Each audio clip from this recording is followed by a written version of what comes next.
In the last lecture, I stated the Polio enumeration theorem.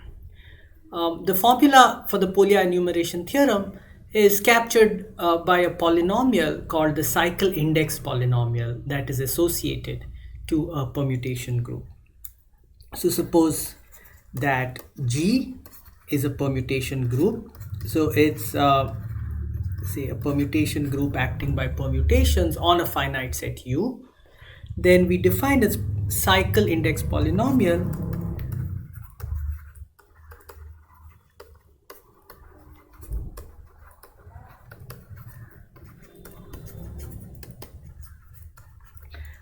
ZG, and it's a polynomial in variables y1, y2, and so on. The number of variables you'll actually need will be determined by the size of U. As you'll see, these variables are actually the sizes of cycles. So yi somehow represents I cycles, and but just for so that to not get into those issues of how many variables, we'll just take it to be a polynomial in infinitely many variables. But of course, since it's a polynomial, it's only going to have finitely many terms, and so only going to involve finitely many variables. And it's defined to be 1 over the cardinality of G, summation G belongs to G, product I goes from 1 to infinity, so I'll say I in P. In practice, this will again just be a finite product, and yi raised to mi, I should say sigma belongs to G, mi sigma, where, as you've probably guessed, mi sigma is equal to the number of I cycles in the permutation sigma. So then what does the Polio enumeration theorem say in terms of this?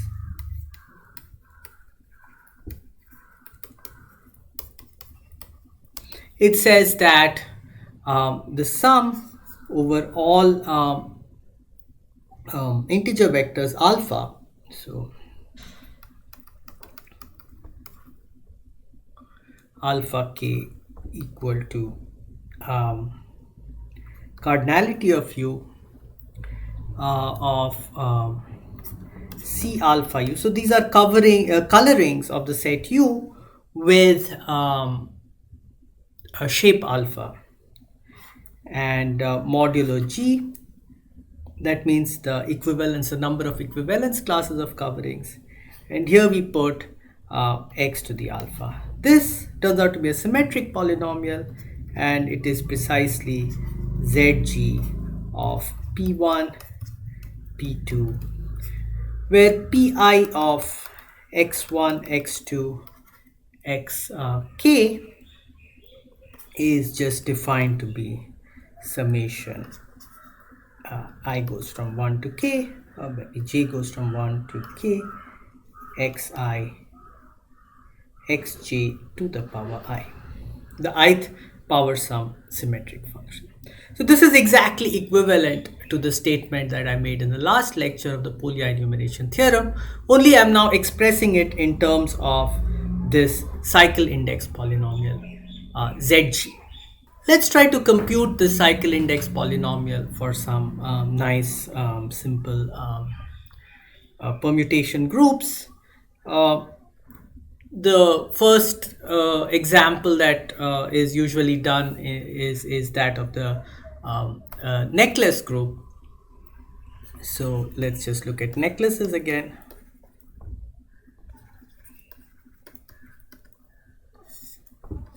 So we have this permutation, which I'll denote by sigma n. So we'll take U to be the set of 1 to n, and let's take sigma n to be the permutation, which is a single cycle. It takes 1 to 2, 2 to 3, all the way n minus 1 to n, and n back to 1. So this is an n cycle on n. So it's a permutation, and the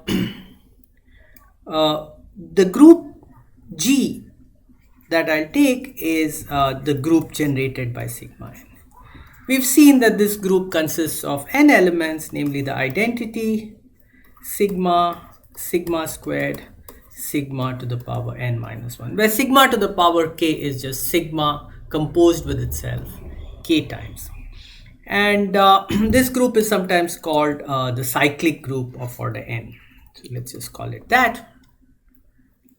And now if you take sigma to the power k,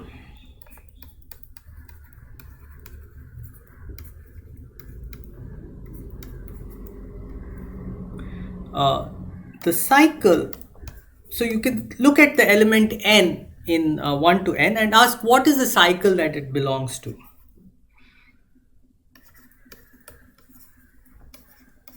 What does this consist of? It consists of things that you can get by taking n plus various multiples of k. Of course, if you exceed n, you can add or subtract any multiple of n. So this turns out to be the set M in n such that M is of the form AK plus Bn, where A and B are integers. And you know from any basic course on LCM and GCD that these are precisely multiples of the GCD of K and N. So this is R times the GCD of K and N. And what are the possible values of R? R can go from 1 to N over K by N. So this element N lies in a cycle of size n by kn. And if you take the cycle of 1, it's the same thing as the cycle of n, except everything is sort of translated by 1. So what we have is the cycle type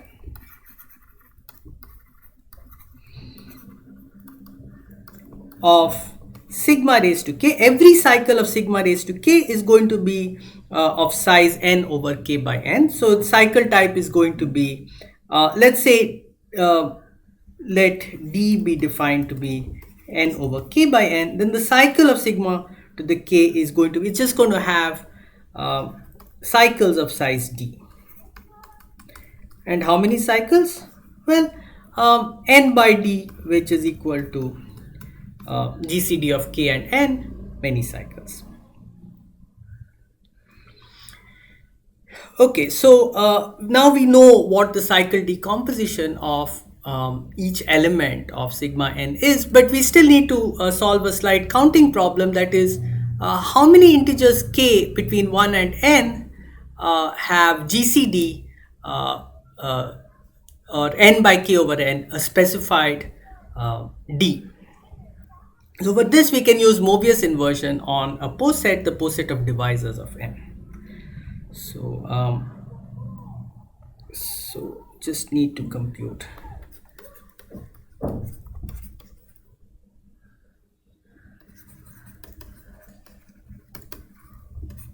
number of k in n such that n by kn is equal to d. So let div n denote the poset. It's the interval 1 comma n in the poset of all positive integers partially ordered by divisibility. This is all divisors of n, of course partially ordered by divisibility.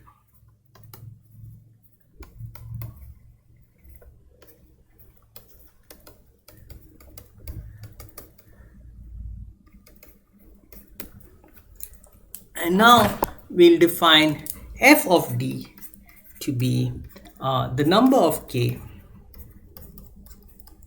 such that n by kn is equal to d, and g of d to be this is what we want to know, and here's something that's easier to compute, the set of integers from 1 to n such that n by kn is divisible by d.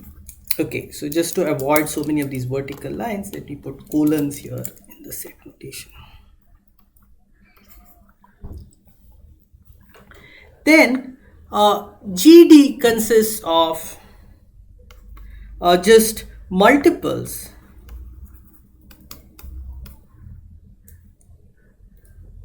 So this set here, n by kn divides d, means that k is a multiple of n by d. So this GD is just equal to d. So that's because you just have d many multiples of n by d between 1 and n. And so using Mobius inversion,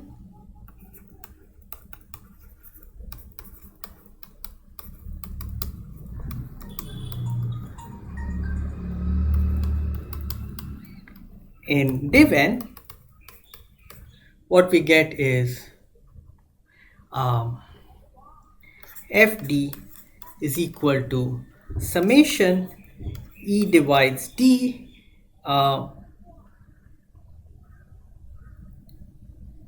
mu in div n of e comma d of g of e, which is just e. But this we've seen is just sum over e divides d mu of d by e times e, where this mu is the classical Mobius function, which is 0 if mu of n is 0 if n is not square free, and if n is square free, it's the number of -1 to the number of prime factors of n. Now recall the Euler-Torsion function. So the Euler-Torsion function was defined by n is equal to summation d divides n phi d. It's the number of integers from 1 to n that are co-prime to n. And therefore by Mobius inversion we have phi d, or rather phi n is equal to summation d divides n mu of n by d times d. And so what we get here is that fd is nothing but phi d. And so now we can easily write down the Polio cycle index polynomial for the cyclic group Cn. So we get Zc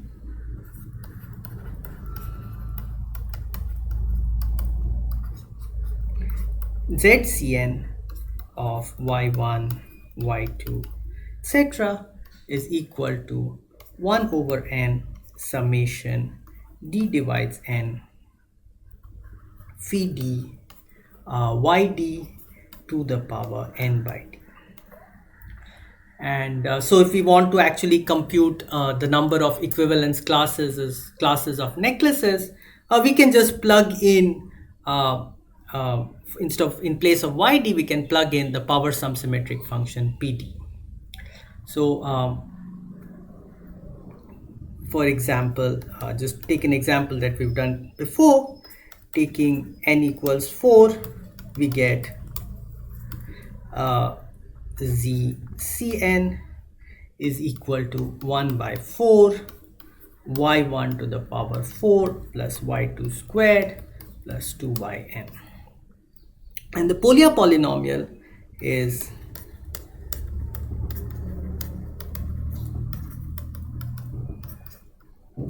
so for that you have to just substitute in place of yi x1 to the I plus xk to the I, which we call pi. And what you get is the Polio polynomial you get as 1 by 4 times p1 to the power 4 plus p2 squared plus 2pn, consistent with what we had computed in the last lecture with k equals 2. When I talked about the benzene group, maybe I'd been a bit careless.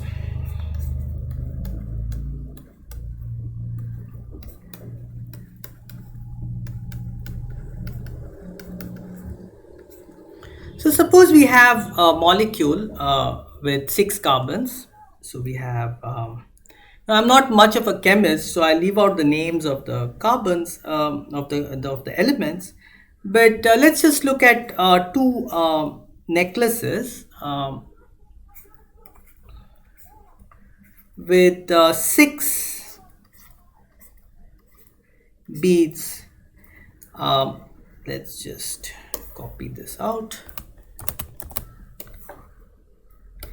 And let me ask you if you think they're the same or not. So we'll have beads of 2 colors, let's say red and green. So in this one, I'll put the red beads here, here, and here. And in this one, I'll just take its reflection about this line here. So the red beads are here, here, and here. So now if you read this cyclically, you'll have red, red. Okay, let's put some green beads, green, green. If you read this cyclically, you'll have two, on the right hand side, you'll have 2 reds followed by 2 greens. Whereas on the left hand side, if you read it cyclically in clockwise direction, you'll have 2 greens followed by 2 reds. And so there's no rotation that you can do which will transform the molecule on the left with to the molecule on the right. Instead, what you need to do is that you have to do a reflection about the plane. So in fact, these two molecules will have the same chemical properties. It doesn't matter if you take this molecule and flip it over in 3-dimensional space, you can always do that. And so these are actually the same isomer. And so maybe for a lot of applications, you need to look beyond the cyclic group and the necklace problem. And this is sometimes called the bracelet problem. And the group associated is called the dihedral group. So this can be expressed more clearly in terms of graph theory. Let gamma n denote the n-cycle graph.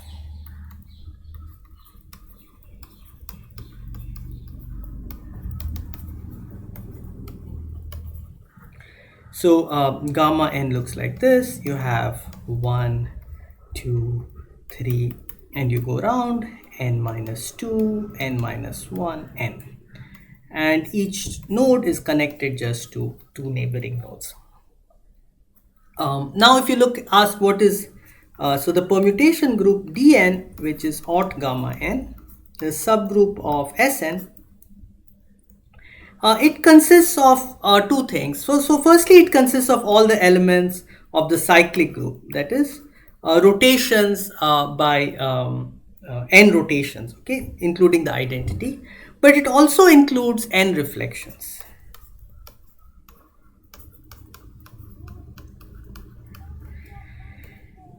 And let's just figure out the cycle types of these elements.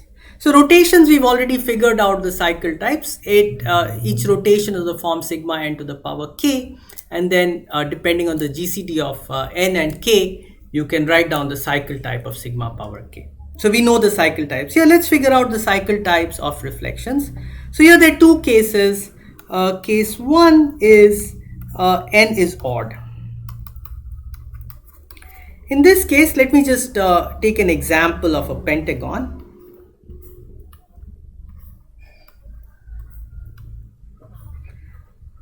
Each reflection is through an axis that passes through a vertex, and diametrically opposite that vertex is an edge and passes through the center of that edge. And there are exactly n such axes, 1 through each vertex and then passing through the edge that is opposite to it. So in this example, there are 5 such axes. So then what we have is every reflection has 1 fixed point. So if I just take the reflection about this vertical axis here, then this is a fixed point, and what we have is this is a 2 cycle and this is another 2 cycle. So if n is odd, then every reflection has cycle type. It has 1 cycle. I'll write it in exponential notation, 1 raised to 1 and 2 raised to n minus 1 by 2. If n is even, then it's a little more complicated. We saw this in the case of the benzene group. There are two kinds of reflections.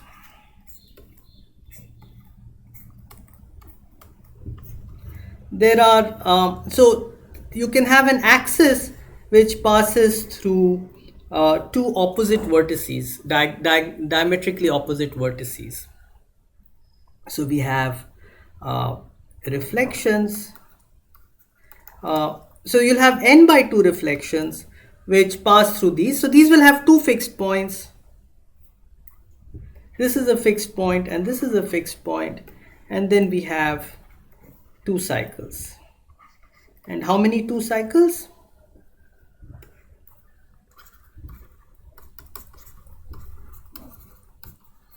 Well, it will be 1 squared, and that leaves you with n by 2 minus 1 many 2 cycles. And the remaining n by 2 reflections are through axes which pass through the center of diametrically opposite edges. So you have an axis like this, and now if you take the reflection, you'll have in this hexagon case you'll have 3 2 cycles, and so we'll have in general n by 2 reflections with cycle type 2 to the power n by 2. And so now you can compute the cycle index of the dihedral group Dn.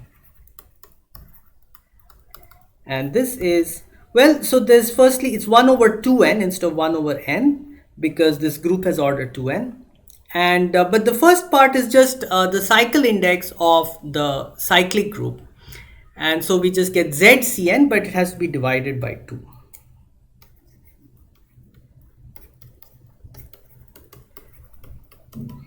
And then you have the contributions of these two different kinds of cycles. So you'll have, if n is odd, then it's just going to be, you have to divide by 2n again, but there are n reflections. So you'll get 1 by 2 y1 y2 to the power n minus 1 by 2 if n is odd.